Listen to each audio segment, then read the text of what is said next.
Hey, it's Cody from the Keepers of Nerddom. How are you all doing tonight? I wanted to take a moment to do another Keyforge deck review. This is actually my 90% point one. It's known as Rothschild the Pampered. These are Keyforge specific deck sleeves, which I love this color and shade, but it does unfortunately cover up the beautiful back of Rothschild the Pampered. Funny name, by the way, too. I kept this deck in part just because of the name, but it has three houses. We have the Dis, the Logos, and the Sanctum. It is not heavy on rares. It only has two in the entire deck, one in Logos and one in Sanctum. But I thought this would be a great one to run back through. This is a Gen 1. I bought a lot of Gen 1 decks when they first came out, and Gen 2 we got a little bit into, but then it was really Gen 4 was the next set that I bought heavily into. And so I want to just go through and have some fun with how does this deck function. We'll start with the Sanctum first.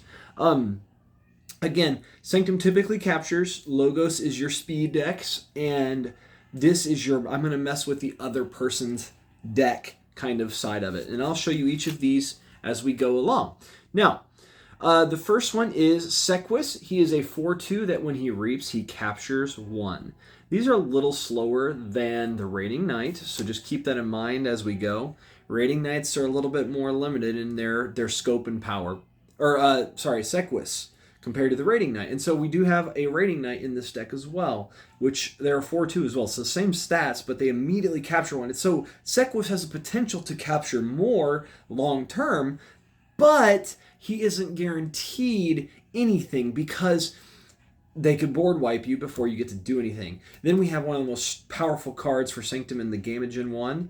When you play him, you capture all but 5 of your opponent's Amber. It does go on him, so you just have to keep that in mind. And there's actually 2 in this deck. So this deck has the ability to stall out your opponent twice before it goes bad.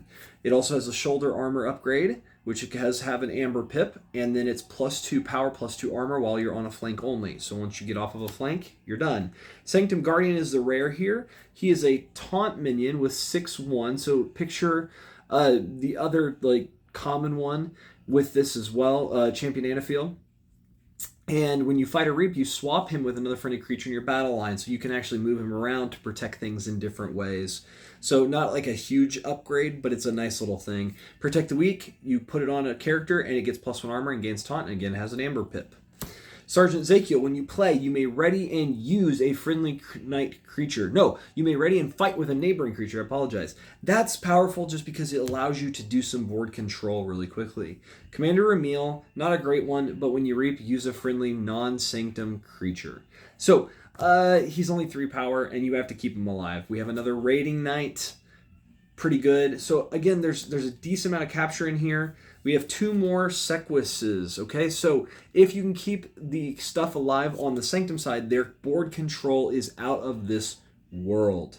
Now, you've seen that. It's pretty simple. It's just they have lots and lots of control of the Amber on your opponent. They can keep the opponent from scoring and forging a key at 6. Normally you forge at 6, but that's dependent on the game itself. Now, we go to the Logos. Now, Logos is this. We have Titan Mechanic. While Titan Mechanic is on a flank, each key costs -1. This does apply to your opponent as well, so you just need to keep this in mind. And it's on a flank. So you can cover him up and not do that. This is actually one of my least favorite cards, but yet also a card that's useful. He's Dexter. When he plays, he captures 1 immediately. So you're like, well, what's wrong with that? Well, every time he's destroyed, he goes back to the top of your deck. And again, what's wrong with that? Well, it gums up your deck and slows your deck down. So it's just something you have to keep in mind.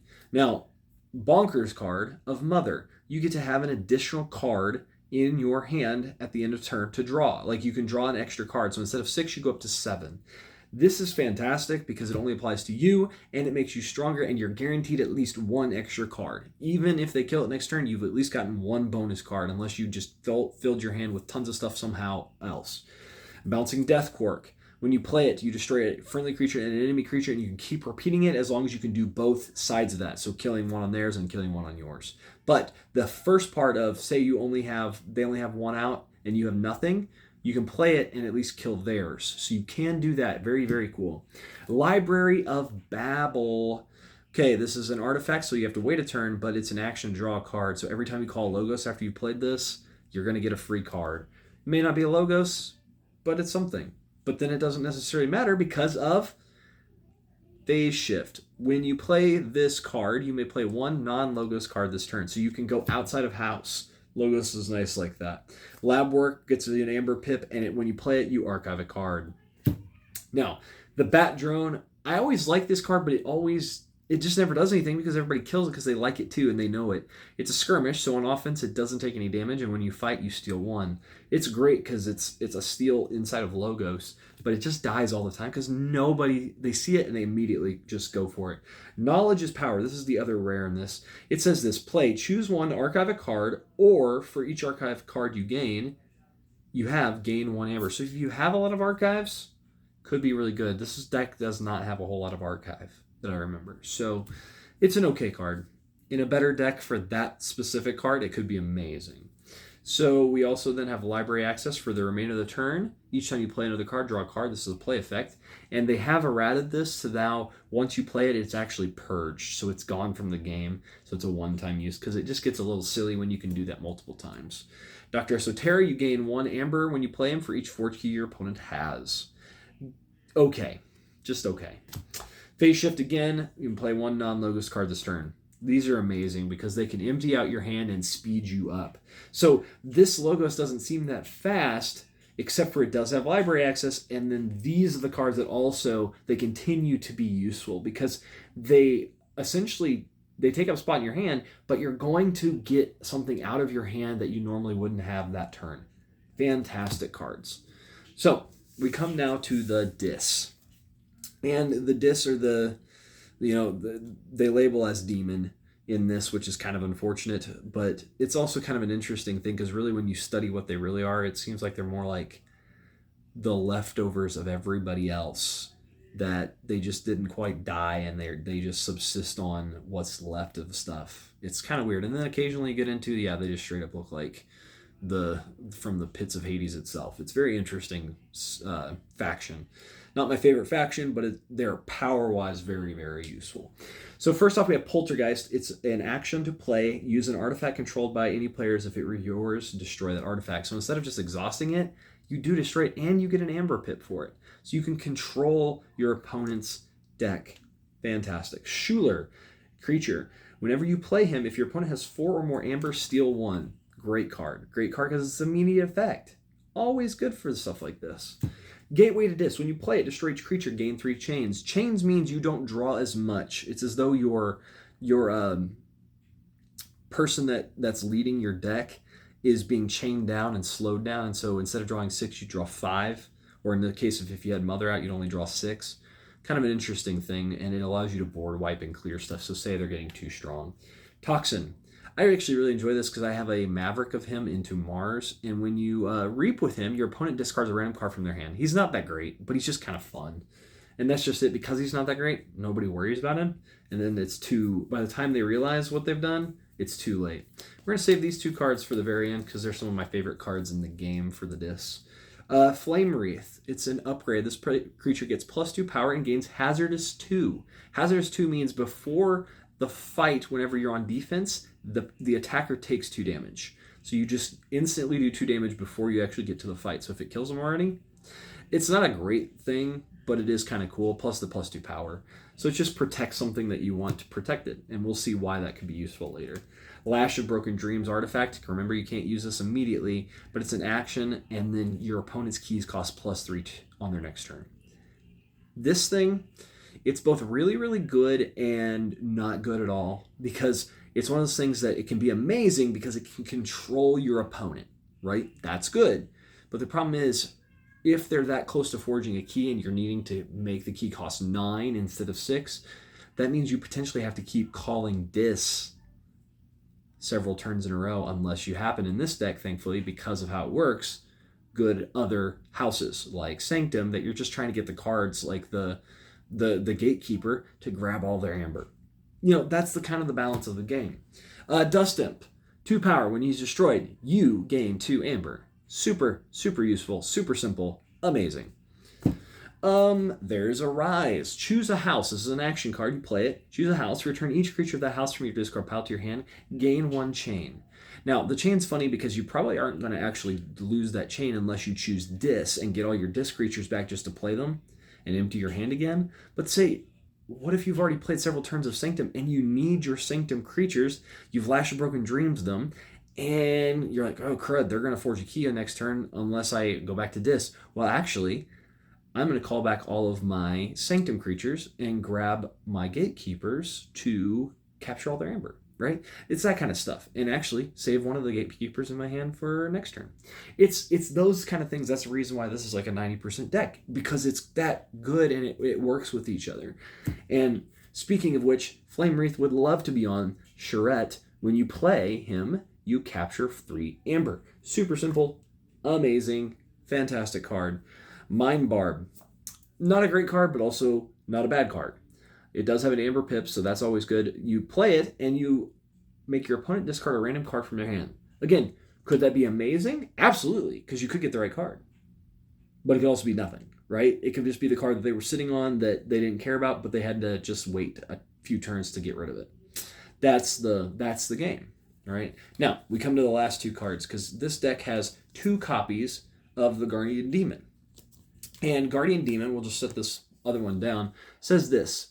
It's a 4-power minion. When it plays, fights, or reaps, heal up to 2 damage from a creature. Deal that amount of damage to another creature. So here's what it does. It heals something else. So say Mother took a 3 or 4 damage, right? Or 2. Or even 1. And you play this thing. So immediately you can heal up to 2 damage to that thing. And say it had 3 damage, you heal 2 to that. And then you can deal that to something else on the opponent's side. And you can do this every turn you choose Dis because it's a play, fight, or reap ability. You can use it for any of those things. That's the crazy thing about it. That's the insanity. That's the beauty of this thing. It's not like the most broken card because there's Infernus, I believe it is, for the Dis later on in the game. That's a broken Dis card, right? It's insane. Like it's a crazy good creature. This, on the other hand, isn't broken by any means. It's more just fun shenanigans for the gameplay, because the Guardian Demon, he controls things, and this is what I'm saying. Like, this is more creepy, right? This isn't like some of them. The Dis look like creatures that got discarded and then they somehow survived and just kept going, and then you get those things that are just super creepy.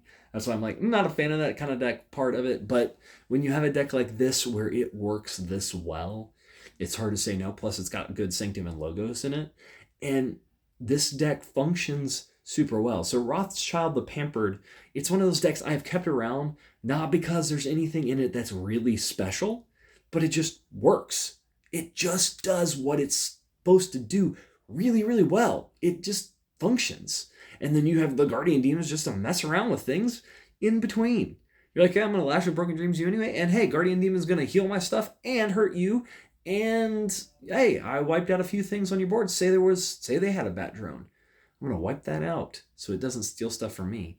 That's the interesting tricks of the game. That's where the game gets interesting, is how the decks play around with each other, and also how your deck plays around with itself. Like, does it function well inside of here? So the Dis doesn't really... Okay. I guess really what it comes down to is the Sanctum doesn't interact directly with the rest of the houses. But Logos can play stuff outside of house with the 2 phase shift cards. And then the Dis can play...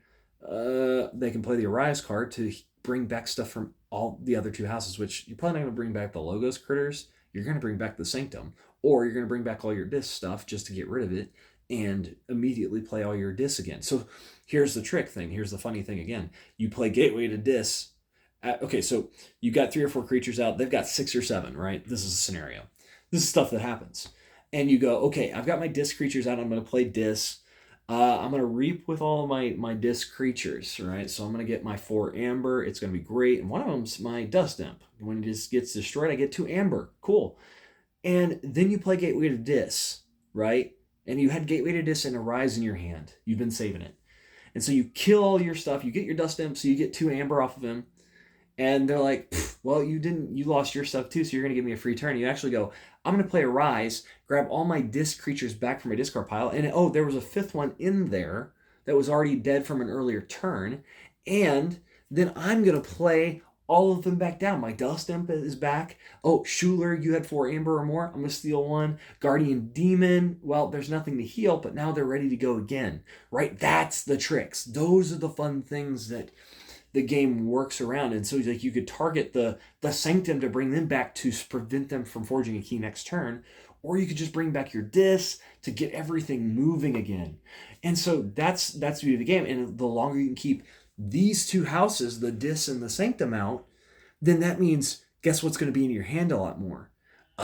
Either the cards for those factions to keep them going, or lots and lots of logos. And especially if you take a turn or two to play a few cards, like 2 or 3 cards at most, from these two factions, the Dis and the Sanctum, then your chances are getting higher and higher that you're going to have a handful of logos that all of a sudden just go boom, boom, boom, boom, boom, boom, boom, boom, boom. And oh, I had library access, and I'm going to break everything for a turn. And your opponent's going to be sitting there like, oh, I didn't think logos was anything to be afraid of, because it's not.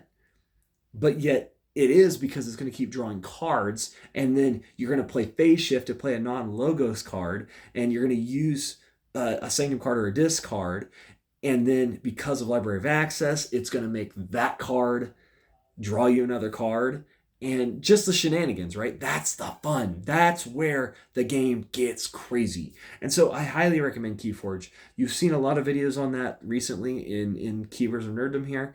It's because it's a beautiful game, and I want to just keep previewing these because maybe someday you'll get the game and we'll get to sit down and play a game together. So again, who is your favorite house? Who is it that really stands out to you? Like, what's your favorite collectible card game? Because this is one of sorts. It's a little different because you can't change the decks, but you buy new decks. So anyway, I've been Cody from the Keepers of Nerddom, and I have had a blast. I hope you have too with this deck, and I'll see you in the next one. Bye.